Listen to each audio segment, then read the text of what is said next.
It's really lovely to be with you. And it feels like it's been eons since I've been able to do a video, but I have been in the process of moving and I'm in a new home, a temporary new home, a home in between the home that I'll hopefully be in soon.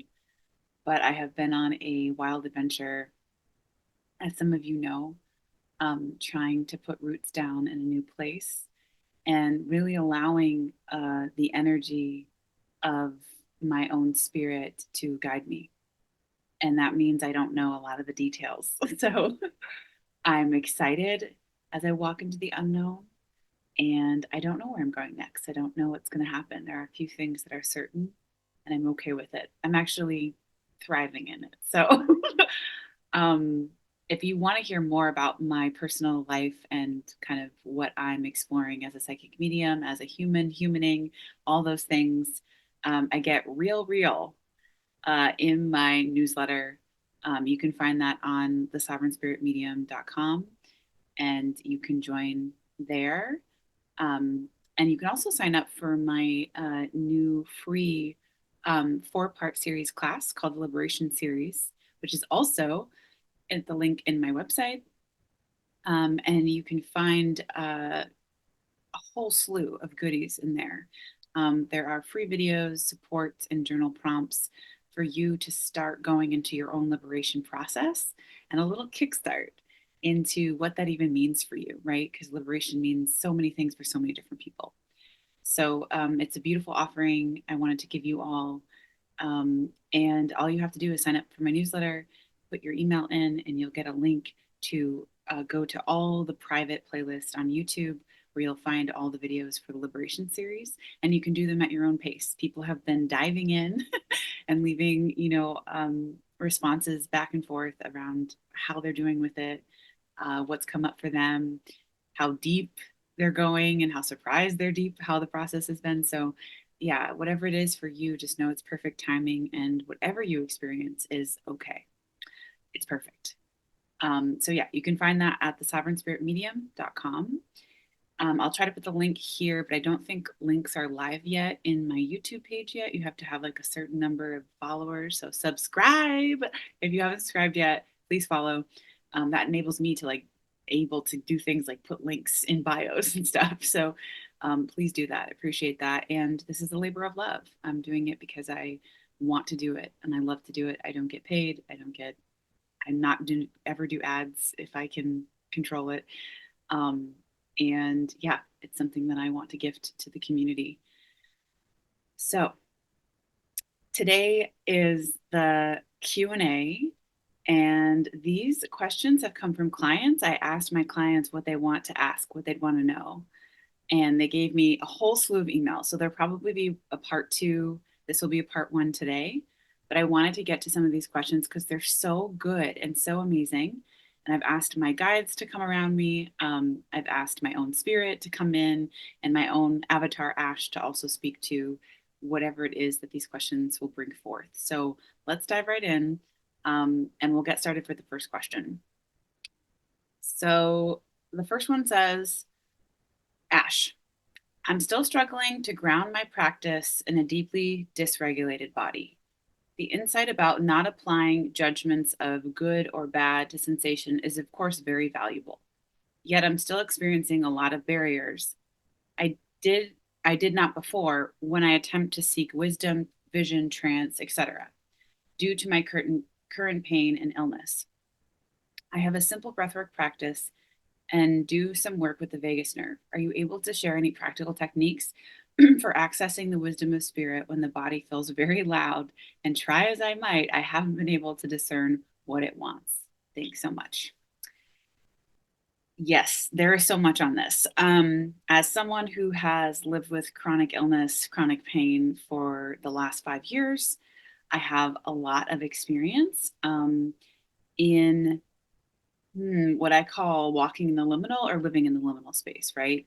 And when I say that, I mean humaning and also being a spirit in a body that's trying to human, right? They can seem like very separate things. They can seem like this is my body doing its thing here and it's clunky and uncomfortable even painful, excruciating. And all of that is very real, right? The human avatar isn't a mirage. Some people will be like, well, it's all a mirage. Like, I don't believe that. I believe the avatar is it was created, it was designed, it's dense, it has all these functions and features, and has its own technology, right? And then we have the spirit, which lives inside this vessel in this avatar. And the spirit is limitless. I mean, just buzzing around the room, flying around this room, the spirit's just everywhere, right? But when it's confined in the body, it's really hard, or it can be really hard, because there's a remembering and a knowing that's even unconscious to us, right? Of, I remember what it's like to be so free. I remember what it's like to, like, literally put my consciousness to something and then go there, right? Because that's how the other side works. That's what I've experienced on the other side when I'm channeling, when I'm bringing through spirits, is that we are unlimited, limitless, and we're flying around as we please. There aren't any barriers. There isn't any limits. And there are no boundaries. It's just endless, endless expansion. So when we kind of incarnate and come into these bodies, right, which is a whole magical process, even I don't understand, we have to deal with all the trappings of the bodies, which is really hard. It's not easy. Some of us, yes, we might come in and have a really easy experience with our body the first half of our life. And then the second half, all this stuff happens. And we're like, wait, I didn't have anything. I don't understand. It's not personal, right? It's not personal. And that was the first thing for me when I was experiencing severe illness, to the point where I had a port in my chest. I had IVs every day. Um, I could not stand. I could not walk. I had a wheelchair. I had a walker. I had a cane. I was struggling hard. And I remember feeling so frustrated and mad at my body. And, like, also, that's okay. Like, I was in that process where I was angry and upset and really not a big fan of my body. Like, I would say I'm like, you know, my body was like not my best friend at the time. And if anything, like my enemy, because I really felt like I couldn't at the time count on it, and I couldn't depend on it for anything. And therefore, I felt like I was letting others down because my body was so unpredictable minute to minute. So, the first thing that I want to offer is, like, really being able to sit down with the body and see what your relationship is, right? And there's no right or wrong. We're just like observing, how actually do I feel about this body, right? Because we can say, oh, yeah, I'm grateful I have a body, whatever. But we're thinking those thoughts, right? When we drop back into the body and we take a minute and we breathe with our body, and we really, really ask the question, how do we feel in relationship to this body? And there might be a surprising answer, or there might be an answer you already know, right?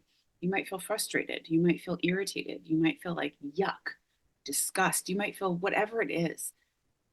And the point is not to, like, get to some happy place. Like, it's actually to just meet whatever is coming with you, right? So, for instance, if I sit and I'm feeling really irritated and really frustrated with my body, and I'm kind of like pushing it away, is the feeling, is the energy that I feel when I just sit with it like that, right? Then that's a place to be with and start to observe, right? And start to really go into, like, why is it that I feel this? And there might be a list, literally a list of things as to why I feel frustrated. And they're all valid and they're all real, right? And dot dot dot, right? Part of living in the liminal, living in the bridge, living in the in between, right? The queerness of everything is what I call it, is allowing this to be there while also welcoming in what else is here with this body, right? What does this body do still, even in this place that I love, right?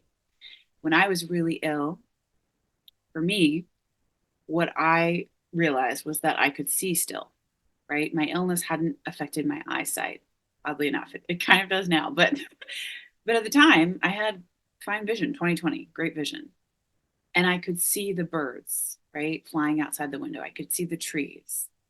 I could still smell from my nose. I could smell, like, these wonderful scents of flowers in the grass. And the herbs and the tea that I made every morning, the coffee, like I could smell and I could taste, right?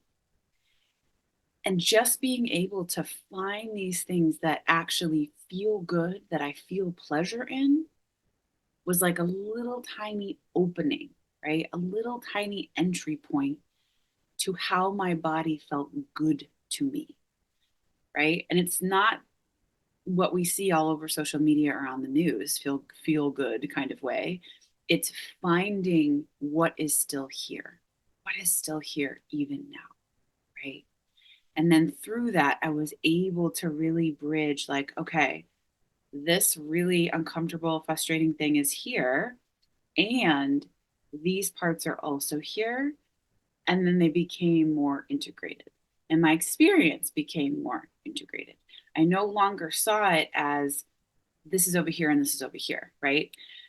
And I'm not saying it's easy. It was a difficult process, right? I had to really grieve and cry and shed who I thought I was, right? What I usually went to, what usually felt good to me. I couldn't walk, I couldn't hike. Every single thing that made me feel good was taken, right? Was stripped down.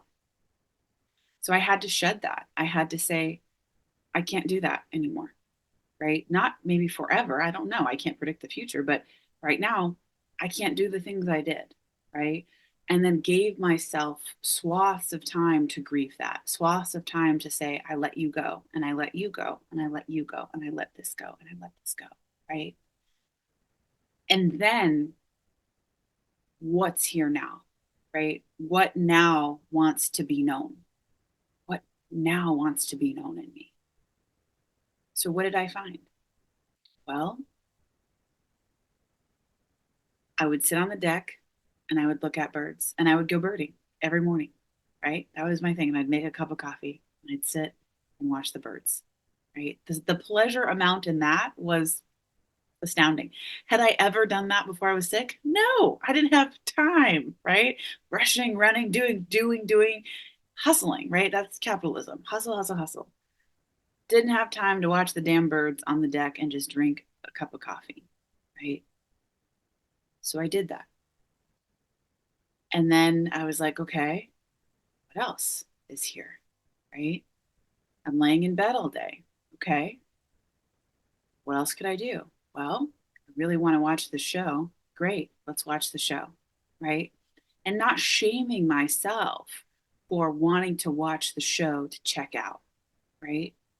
There's so much shame around this. And I'm like, unless you've been through chronic illness, you can't say nothing on like consciously checking out. You can't. Because when you decide something consciously, you're present with that decision, and that's okay. So for me, watching movies or films or shows that made me feel good was so helpful in my healing process, and I had to dismantle the conditioning even of like gross, shameful, lazy, blah, blah, blah, all the things from my childhood that when you watch TV, you became. That's what I had adopted, right? So I had to dismantle all of that and say, but this is like literally giving me joy right now. And I literally feel like I have like friends in the TV right now, right? Making me laugh. So those things, right? And being okay with them. I find like that's the hardest thing for some folks is that they are like, oh, I don't want to become that person, or I don't want to do that thing, or like the judgment, right? The judgment we can have on ourselves and not even know it. Like, I don't want to do that, or like that's not part of the lifestyle that I'm about, or the elite is. It's like, no, no, no. Turn it off and allow yourself to go into what feels good, especially if you're dealing with an illness, especially if you're completely dysregulated, especially if your body is up and down.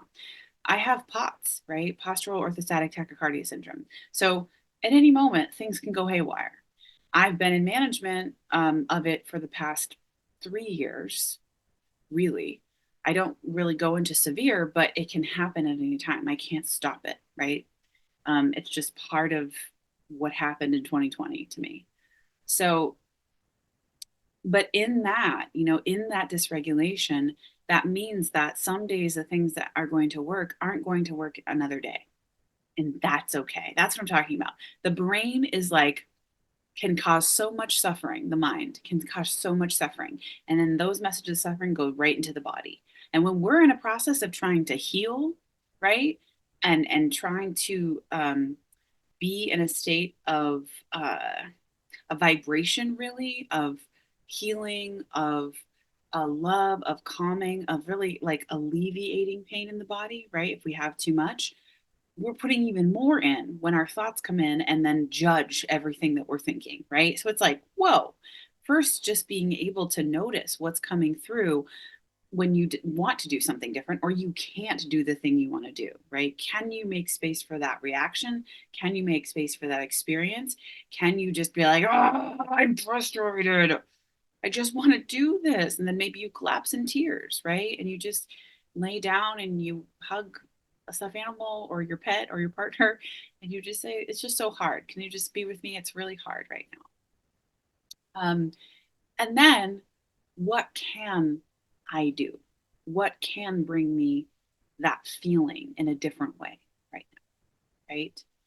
And there actually is, it seems like you're in a box. I know exactly this feeling. It feels like you're in this tiny little room and then you don't have any other resources or options, right? And it's just like, well, there's nothing left. There's nothing else I could do. Like literally everything I love is like not there. And while that's true, again, coming over to the liminal is like, yes, and, right? Yes, and what else is here? And maybe it's not huge, right? I work with people right now who are in stage 4 cancer, right? And I have different clients all over the spectrum, but there are different levels of spoons, right? There are different levels of energy. Some days you might have a burst of energy and it's just like, wow, I don't even know where that came from, right? And the next day you might be totally depleted. And the most you can do is stay in bed and do some breath work or meditate or just watch a show, right? What I want to disrupt is that that's not spiritual, right? The whole damn experience is spiritual. The whole thing. When you die and you cross over and you go to the other side and you look at everything, and might not make any sense now, but when you look back, I've seen this with my literal eyes, right? My body has felt this sensation that spirit has moved through me. You look back and you notice that everything was a spiritual experience. Everything was a teaching, a lesson, was felt for a reason, was felt and experienced for a reason. And it all kind of clicks together. It all makes sense. So while you're here, being able to notice that, like the one of the most hilarious things, I had someone do a reading for me one time, and my grandmother came through and she said, would you just stop and just watch a TV show and just watch a movie? And I almost died because I was just like, I'm too busy. I can't watch a TV show. Like, I've got better things to do with my time. Product, right? Like, produce. Um, and it was hilarious because actually, when I did it, my whole body could relax and my mind could stay busy on the TV, right? On the movie, on the video, on the documentary, whatever. My body could then chill out, right? And then I can go back to my day or go back into the thing I was doing or whatever, right? But it's really meeting yourself where you're at. How can you meet yourself where you're at? Through illness, through injury, through a breakup, through um, job layoff, through uh, whatever shift and change that is happening in your body and being, it's happening for you. And this is really hard to grok sometimes, especially when you're in it. And if you're like, whatever, I'm gonna listen to that, great. I didn't listen to it either. But being on the other side of it, it's really for you, right? I have been to the depths of hell to the point that I didn't want to live anymore. I didn't want to be here because of my severe illness, because of the symptoms, because of literally how it was to be alive every single minute of every day. It was so dark and so just difficult. It was very, very difficult. And I didn't know if I'd ever see the light. I didn't know if I'd ever come out of it, right? But the day that I decided to accept myself exactly as I was, where I was, who I was with, what I was doing, was the very day that things started to shift for me. And they started to slowly unravel this whole new way of life, to the point where I was like, maybe I could just stay like this. I was getting like care, help from loved ones. I was getting support. I was finding joy in so many other ways. I read Pleasure Activism and it blew my mind. Like, blew my mind. Like, Adrienne Marie Brown, that book saved my life, right? It was like one of the many things that came in at the perfect time. And then I was able to really see, like, oh, wow, I can find pleasure in so many different things. And they don't have to be doing a whole lot. It's actually inside of me, like waiting to come out, right? I would do like, I had like a bunch of tubes coming out of my body. So my body was like a really weird place to be. I felt like an experiment or something. So one day I was journaling about it in my bed, feeling like poop. And I was just like, it's like I'm like a, Frankenstein something. I ended up recording a dance, and I think it's somewhere on the YouTube or whatever. But I'm like recording myself dancing with these. And I posted it. People were like going crazy over it, like, oh, it's so amazing. I didn't even care. That wasn't the point that I posted it. I was trying to make art out of the experience that I was experiencing, because I couldn't translate it to folks, and folks couldn't really see it. Besides that I look like death all the time. They couldn't understand what that meant or what that looked like. And I was like, I don't want to sit here and just like be sad about it. Like, I'll just start creating art around it, creating practice around this experience. And what I found was that the more that I created practice and art around it, people were like flocking in and wanting to also share about their experiences and how they were struggling, how this was like helping them. And so, yeah, I just say that to say there isn't like a specific thing, right? Or a technique or a way of accessing spirit. And I say that because you are a spirit in a body. You have it, right?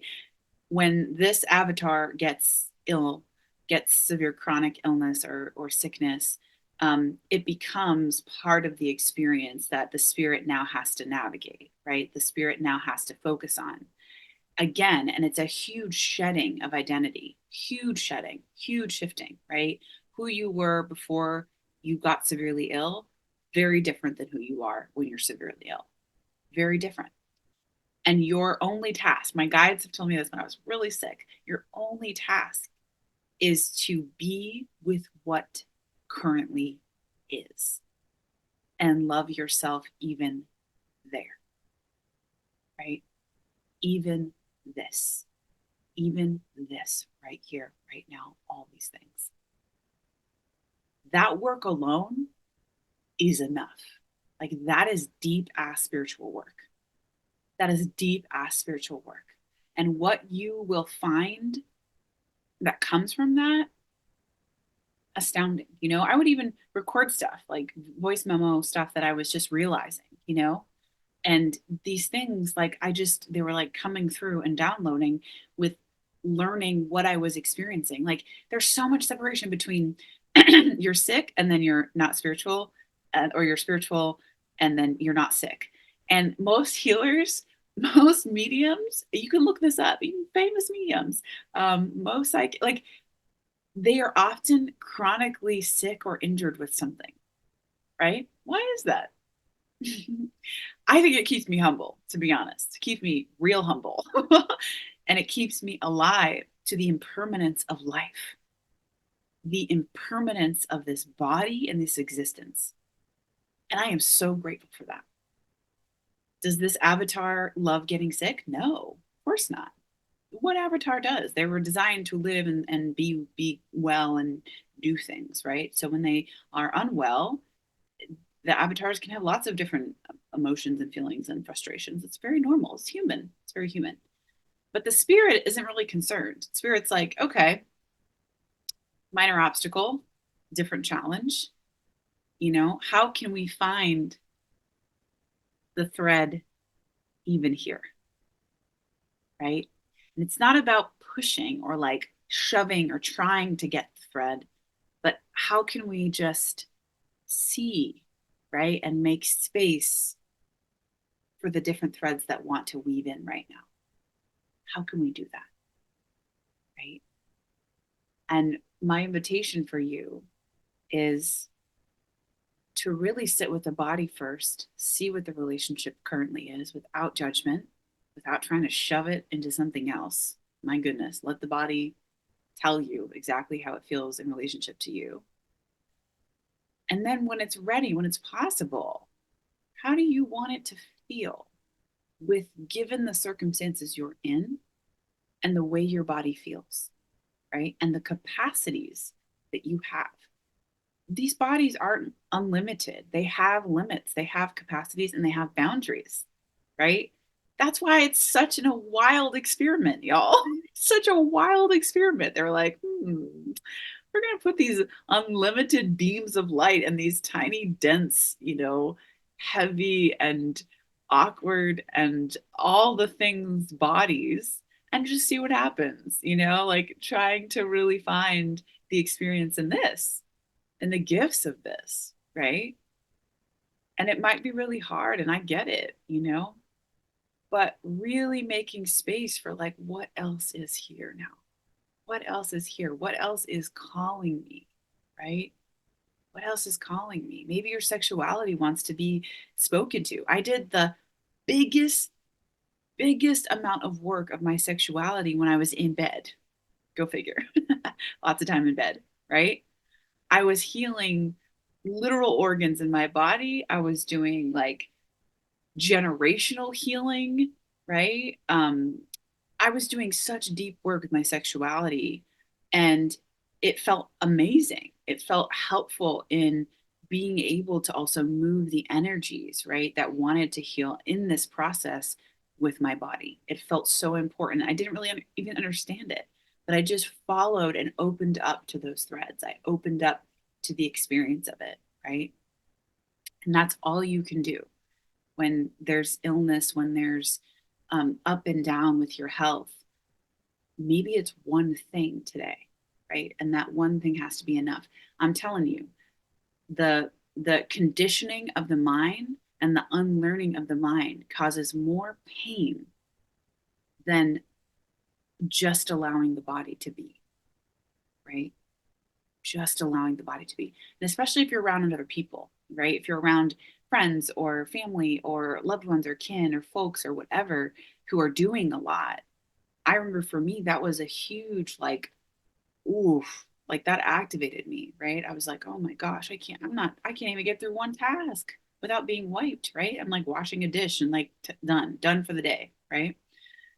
But it was my mind telling me that I wasn't good enough. It was my mind telling me, well, see, they're doing it, you're not. So you're just going to fall behind and be left. That was my biggest story running. I'm going to be fall behind and be left, right? So my role, my job was to sit with that within myself and to see who's saying that. What show is that running? And talk to my therapist and get support around that, right? And get more resource around what's going on here. Why do I think that? Why am I not okay with just doing nothing? Right? Oh, because my whole life I've been told that if you do nothing, you'll die. Right? If you do nothing, you won't get this. If you do nothing, everyone will leave you. Right? I hope that was helpful. Thank you for your question. That was really, really incredible and very, very deep. I mean, there's so much to say on that. Thank you so much. So I'm gonna see here. We're just gonna do one more because these are such big questions, and I want to be able to get to the other ones too. Okay, number two. Number one. Is it harmful to utilize pharmaceutical medicines? I'm curious if it negatively affects the spiritual realms of channeling, higher self, life path, etc. Ooh, good question. Um, hmm. So I'm, yeah, I'm very different than I think a lot of other folks out there. But for me, let's say, I don't know what kind of pharmaceutical medicines you're speaking of, but let's say that someone is on medication for depression or anxiety, or whatever it is, I don't know, whatever one would take medication for, that doesn't affect the spirit, right? It doesn't affect the like your spirit isn't just like, okay, you get cut off now because you're on pharmaceutical drugs and you're not going to ever feel like the source. Like that is impossible. That is absolutely impossible. What's interesting is like a few different things can happen with pharmaceuticals, and I'm gonna like kind of speak to that. So there's nothing wrong. In fact, I know a lot of my kin who take medicines and or pharmaceutical medicines, and it has profoundly affected and helped their mental health, their well-being, and their life and their connections with others. So that's never a bad idea, you know. And I think we all have to decide and choose what's right for us and what we need, and that's personal, you know. I don't put down any kinds of medication or any things that people take or need. um, I don't take anything. I was on a million things when I was severely ill. Like literally, I have like a whole sheet. It's funny. I was just in my doctor's the other day, and they're like, "Do you take all of these?" And I was like, "Oh no, that's from like 2020." And they were like, "What the? Like, you took all this medication?" I was like, "Yeah." But I needed it at the time to function and feel okay and not be nauseous, not poop my pants, not like I literally took all these things just to function and be a, a normal human, whatever that was. But um, so I think one, like you get to decide what that is for you and what you need, and like claps for you for deciding what you need and not like what everyone's telling you. And then what I find or have found is that some medications can make the body feel um, like it really depends too. Like I again, I don't know what you're talking about, but some medications can sort of block people, is what I've heard, from feeling um, like feeling more. Do you understand? Like sensing more. So, because if we think about it, the spirit doesn't go anywhere, isn't affected at all. The connection to spirit doesn't go anywhere, isn't affected at all, right? We have this, like, you can imagine a beam of light coming out, and then your spirit, it's just like, it's 24/7 connected, 24/7. But then we have this avatar, which is bone, muscle, tissue, fibers, lots of humany, fleshy things, right? And then we have a pharmaceutical with like anything you take, even a strong weird vitamin or something, you know, you're going to be affected. So that might have an impact on your body depending upon the dosage, how much you take, how it makes you feel. You know, some people take a trial of something and then they're like, whoa, I couldn't even feel myself, or I couldn't even cry. I couldn't even get to the emotion. I felt really stuck. And then they lower the dosage, right? They work with someone to help find the right ratios to where they can feel okay in their mental health, but then can also still feel themselves, right? And I think, again, that's something you work out with whoever you're working with, a therapist or whatever, to decide like what ratios are good for you and what balance feels good for you. There's also some people who take pharmaceuticals and they're like, wow, because I've taken it, my body is at ease and I'm actually experiencing more in the spirit realm. And I'm experiencing like more coming through and I'm just like feeling it and it's wonderful. And wow, I realized my body was in this fight or flight and from whatever it is that I had. And so I took the pharmaceutical and now my body is at a place of like, you know, coming back down and coming back online, and my mental health feels better and therefore there's space for me to feel more, right? So do you see what I'm saying? It's like we don't know what it's going to be like for you, but you get to decide that. As far as like negatively impacting the realms, no, like they're always here, right? And your spirit's always here. So that's never going to go away. How you sense and feel through this avatar that is taking the pharmaceuticals is something that you get to play with and decide like, okay, how does it feel to have this in my body? How does it feel to out of my body? How does it feel to have a little bit here, there, and like a little bit more here, and turning this down here, and like experimenting? You know, it's all an experiment. So yeah, you get to make that call for yourself, but no, there's no negative impacts. I work with people at end of life who have taken a lot of medications, and even sometimes they'll take medications and then they're going through the portal faster than I am. So, yeah, I hope that makes sense. You get to decide what that is for you, and it doesn't affect your life path or your higher self. Or again, you're gonna know when you don't feel like you, and when you feel off or you feel like, wow, I feel really numb, like I can't access anything right now and I'm kind of scared by that, right? Maybe it's like tapering down or bringing in something else. I don't know anything about pharmaceuticals, so again, there's like pros that know a lot about, ratios and fixing the correct amount for each person. So yeah, hope that was helpful.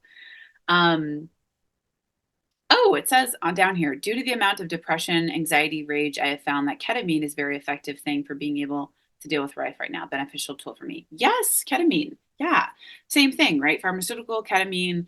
Um, Again, I think if you have a good person that you trust, a doctor who's really like well versed in ratios and dosage, right?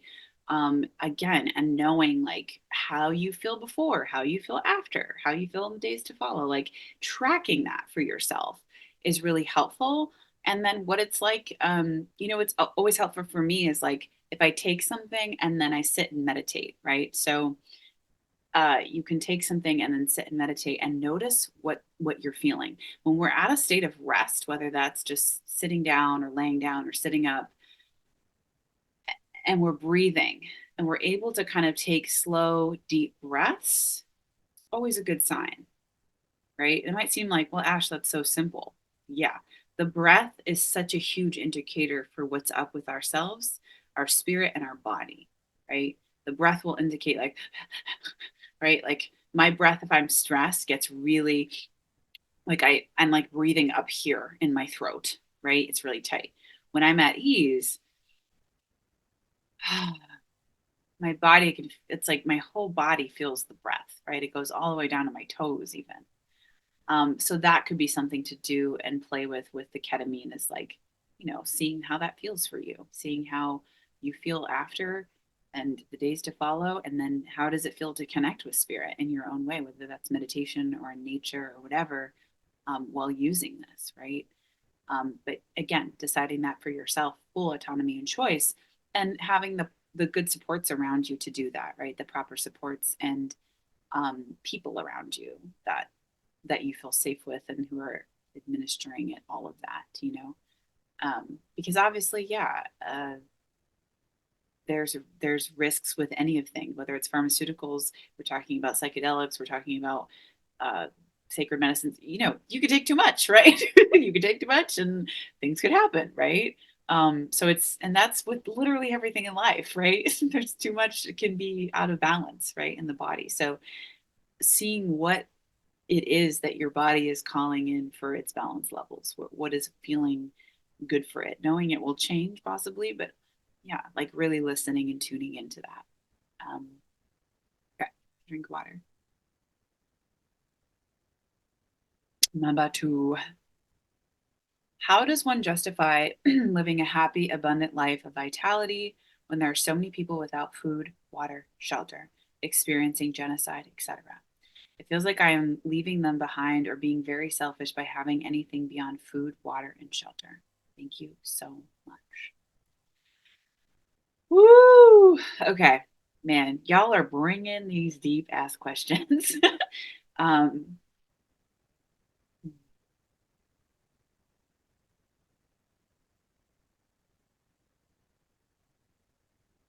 yeah, I'm just hearing so much come through about what it is to walk in the in between, what it is to live in the this and the liminal. And it's never just one thing.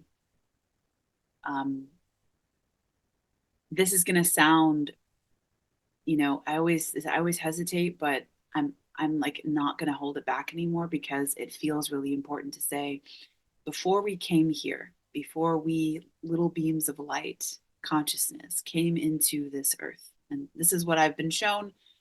You may have very different frames, and that's beautiful. Like totally valid. I'm just sharing my own experience from what I've seen on the other side and what spirits have kind of tour guided me around to see. That's all.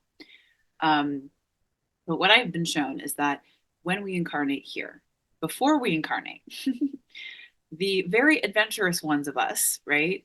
Not every beam of light wants to come into the Earth plane, to the Earth planet. There's many, many different planets in the galaxies, many, and they're all inhabited by many different forms of life. Some are multidimensional, some are shapeshifters, some are alien species, some are all different kinds, right?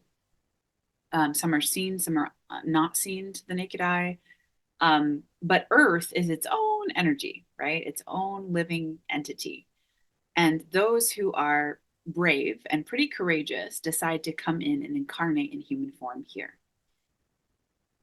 Before we come, we are told, which we very soon forget, as soon as we enter into the field of the Earth rotation, we forget this. We are told by our guides and our loved ones who lovingly surround us before we kind of come into form that this is going to be very difficult and that we're going to face many moments where we don't want to be here, where we want to give up, where it feels so hard that there's no possible way we can get through, and that there are going to be things here that are extremely difficult that some of us will have to go through and have to experience. And we say yes to it, right? We say yes to it. And then we come into our bodies and our experience, and we're born and we have different families and lifestyles and upbringings, and we're born all over the country and here and there and in every situation imaginable. Some terrifying, truly terrifying, right? And some fine and wonderful. I don't know. I mean, like, what is wonderful? There's like layers and levels of everything, right? And then we're here, right? And then we're having these experiences. And what I have found is that even if you chose where you are, right? Because we're talking about, like, there are some things here that are terrible, right? That their lives are about, their lives have become, or let's say like the war, right? Everything happening with the war, not even one war, multiple wars right now. And people being in those situations of life or death and ultimate survival, right? So all of us have a different responsibility in being here in where we are at, right? I had someone once ask me one time, I have so much like things are good in my life, like they're so easy, right?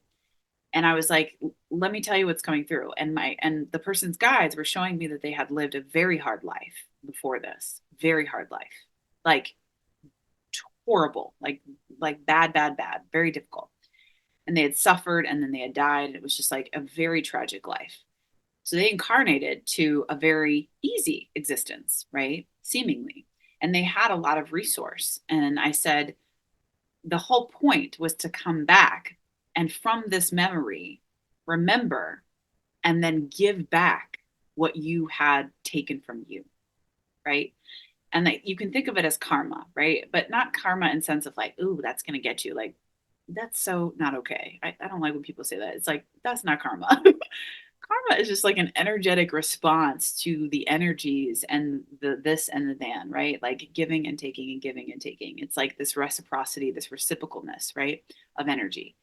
So therefore you come back and you might be the person that's doing good with what you have and helping others, right? And that might mean and look like a lot of different things. But the point is not to push back and hide and protect and hoard your resources, but it is to share, right? It is to make sure that others are okay. It is to put your energy in because you have all this time, let's say. Great, you have all this time. Maybe you're volunteering. Maybe you're helping out the shelter. Maybe you're doing something that's contributing to your community or your neighborhood in your own backyard, right? Like you're doing something in service to the highest good of the collective. That is why we are all here. No matter, like, that's the bottom line. We're here for the evolution of the earth, right? The earth has a consciousness. The earth is alive. The earth is a living entity and being upon which we are standing on and sleeping on and walking around on, right? And so for some of us, our lessons and learnings here are to receive. We might need help in this lifetime. We might need a lot of help in this lifetime, all the way up until we die, right? And for someone else, it might be giving, right? How much can I give in this lifetime? And again, I see this with, I can hear like already the activists being like, okay, give everything. And that's also not the lesson either, right? It's like, how can I make sure that there is a flow constantly, right? That I'm okay so that I can literally show up and be okay for others. Or maybe my role as a therapist, right? Maybe my role is to help people regulate and be okay in their bodies in the midst of climate collapse that's about to get real, real, real. Um, Devastation, war, famine. Like maybe I'm here to help people come back to their bodies, because if we have everyone checked out of our bodies, we're not going to be able to help no one, right? We're not even be able to stay present to what's happening, right? We're just going to want to shut down. And that's not the point either, right? So I'm giving you a lot of things that are like, well, this and that. And, but wait, that's like a paradox. Yes, there's a lot of paradox here. It's not black and white, it's not linear. It's a lot of different layers of why we came into this incarnation and why we're here, right? Um, let's say I'm thinking of like, okay, addiction, right? I come from a family of addicts. Your mission might be to get well, right? Because your entire lineage was sick. Your entire lineage was sick. And there's not been a well person physically who's existed here, right? So when let's say you're beating yourself up over, well, I should be doing more, I should be helping, but I'm literally like overwhelmed in my own mental state. That is what you have to focus on first. That is the most important thing, right? You're not putting yourself before everyone else. You are part of the collective of everyone else. Therefore, you have to tend to the collective, which is tending to yourself first, right? Putting on your mask, your oxygen mask, before you put someone else's on. That's what I'm talking about here, right? So we're all placed for different reasons all around the world for different things, right? Some of us want to experience certain things. Some of us want to serve in different ways. Some of us want to do exactly the opposite of what we had in another lifetime before, right? It's it, and it doesn't take away from the pain and the suffering and the grief and the sadness of those that we love that are experiencing horrific experiences and times here on earth, right? That is also the learnings of the human experience, right? We have to learn. Why do we have to learn, Ash, if we're spirits embodied? Because we're raising the consciousness of the earth, right? And the consciousness of the earth evolves when we evolve, right? There are entire civilizations and planets where harm and violence and genocide, it's not even a word or a thought or a feeling of existence. There's no consciousness for that. There's no way it could come in. Like it's unfathomable to them. I've seen this, right? And there's all these different planets working out all of these different things, right? And we're Earth here. We think we're the only ones. I know. We're like a grand experiment, right? Which is also why it feels so chaotic at times and doesn't make any sense, because it's not supposed to make all the sense while we're living in it. We're supposed to be in what we're in and try to do it as fully as we can, right? And so you get to decide how you're going to show up, right? You get to decide what to do with the time, the space, the privilege, all that you have been given, right? It's not to just be with, it's to be utilized. The energy wants to work, it wants to be collaborated with, right? I think of this energy with money, right? The energy of money is, we say money, whatever, but it's an energy of abundance. It's an energy of life wanting to flow through and support, right? but we have to get real clear on where those channels that energy is going. The energy won't just go anywhere. It needs really directed pods and places and buckets to where it's going and why, right? What's at the heart of it. It's also a reason why if you have money and then you lose it and it keeps leaking somewhere, it's like, yeah, the energy is just literally like dissipating, right? It's not going anywhere. It's not regenerating, right? When you have something, okay, give something here. Okay, we got some more. Great, give this to this person, right? You get to plant and put out those seeds. And what you'll find is the energy will keep coming in and rotating. It wants to move, it wants to cycle. That is the energy of the earth. That is the energy of the cosmos. That is the energy of our spirits, right? It's not just stagnant sitting there, it's vibrating and moving, right? So it's the same with our happiness, right? Our joy, our dancing, our laughing. Please don't ever stop doing that. Please don't ever stop doing that, right? We need the both and because they affect each other. You know, if we could scale out and see the earth and all these energies moving about, you would be shocked as to how much your energy of, like, let's say, oh, I'm having a day of laughter and I let myself laugh, right? Or I let myself dance or have joy. And over here in the world, there's all this going on. We need that.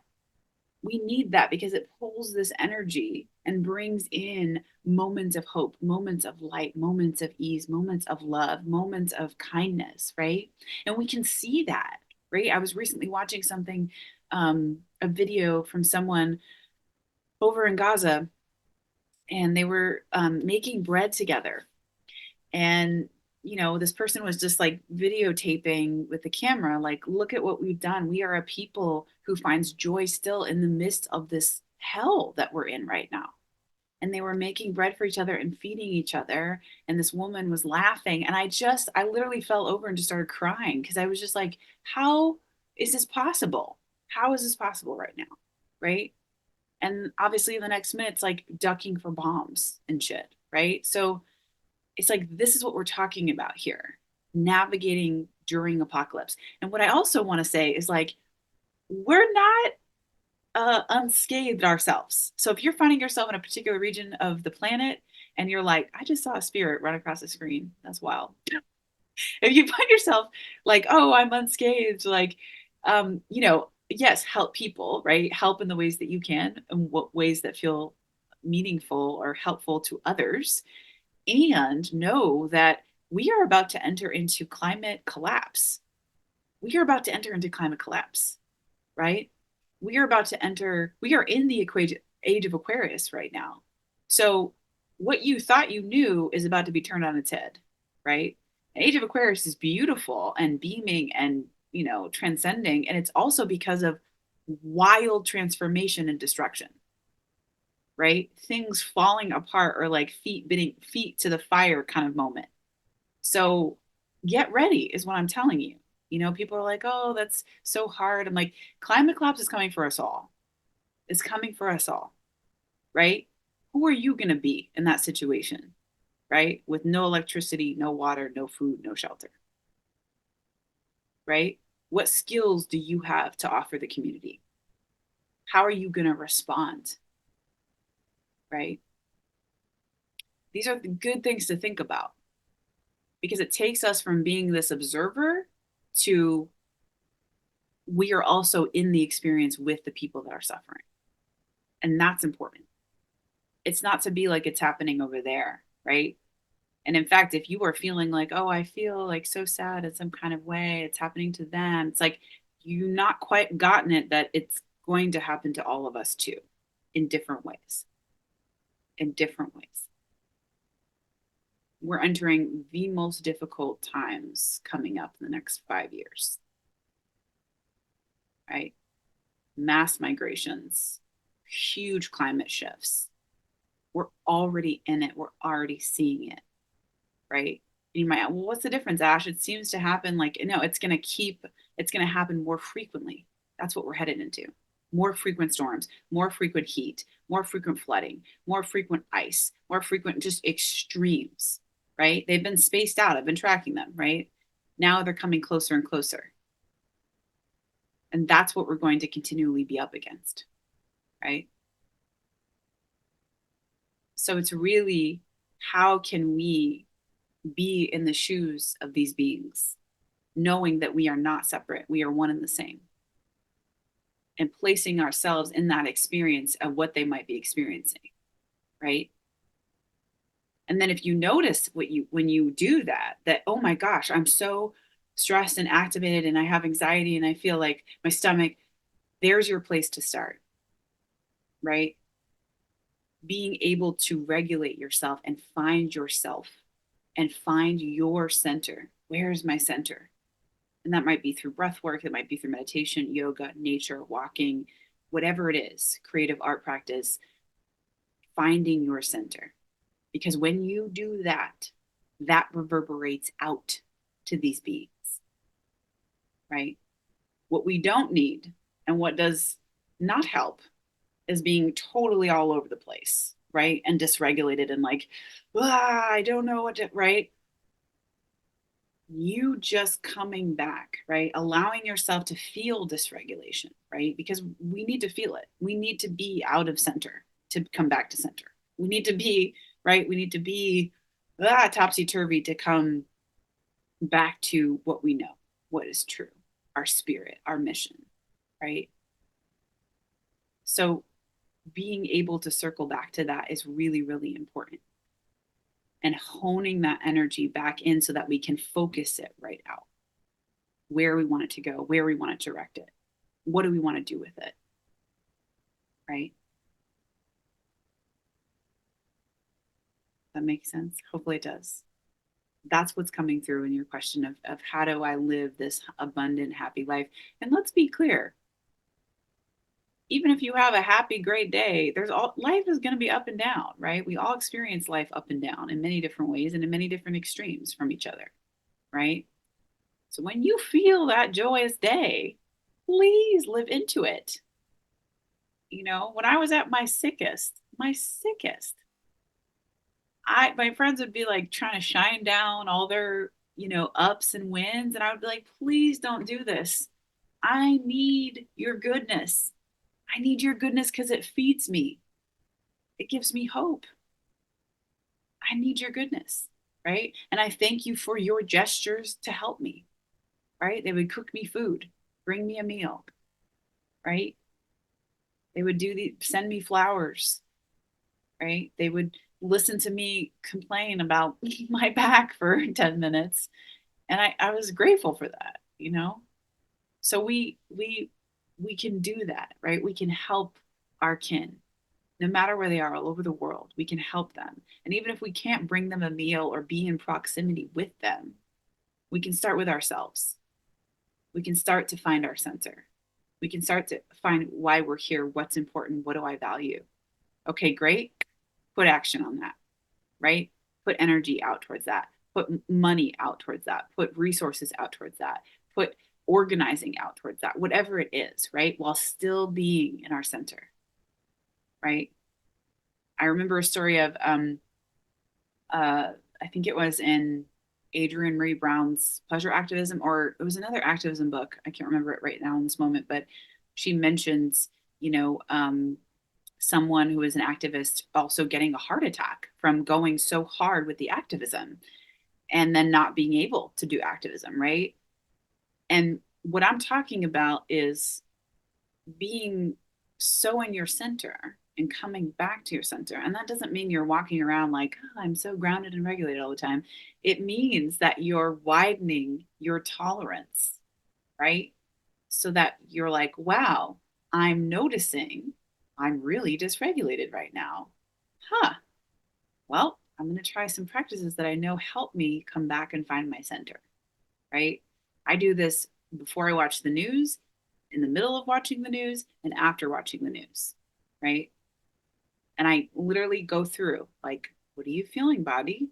Oh, you're scared. Okay. Yep. How is me being scared and not wanting to watch anymore affecting my fellow kin who are having to see this every day? Pretty directly. So, what do you need? Well, I need to regulate myself. Okay, pause. regulate, press play, 10 more minutes of that news section. Great. Stop it again, regulate again. Do you know what I mean? We have to kind of create our own structure here. We've not seen times like this. So we have to recreate our own structure of how to be in these vessels and then how to be with ultimate paradox all the time, right? All the time. It's never not going to be. It's going to get even more as we go on here.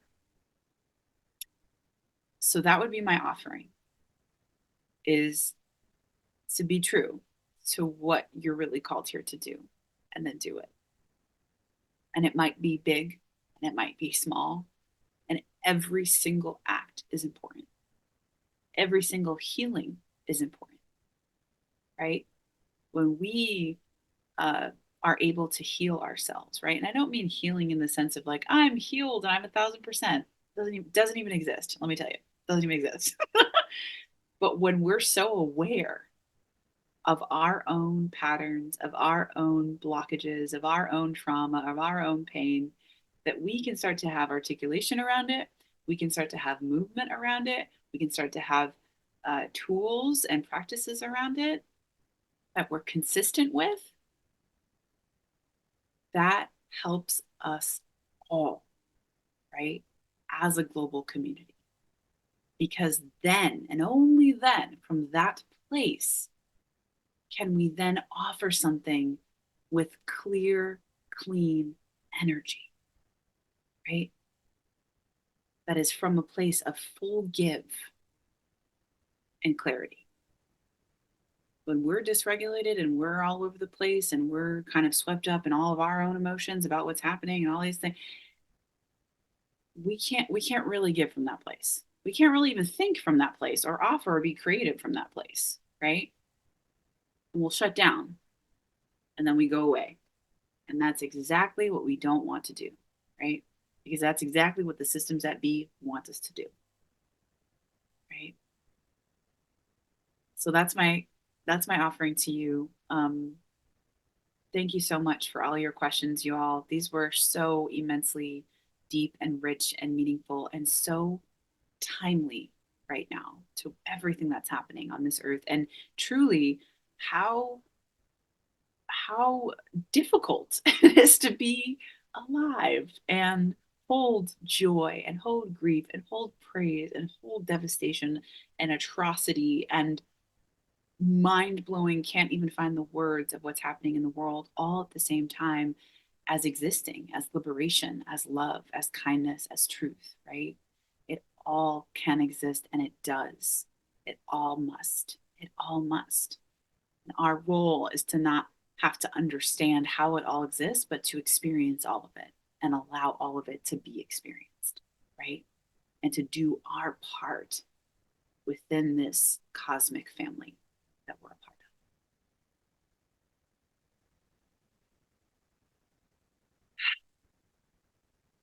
of. Love you all. Take care. Be well. I'll talk to you soon.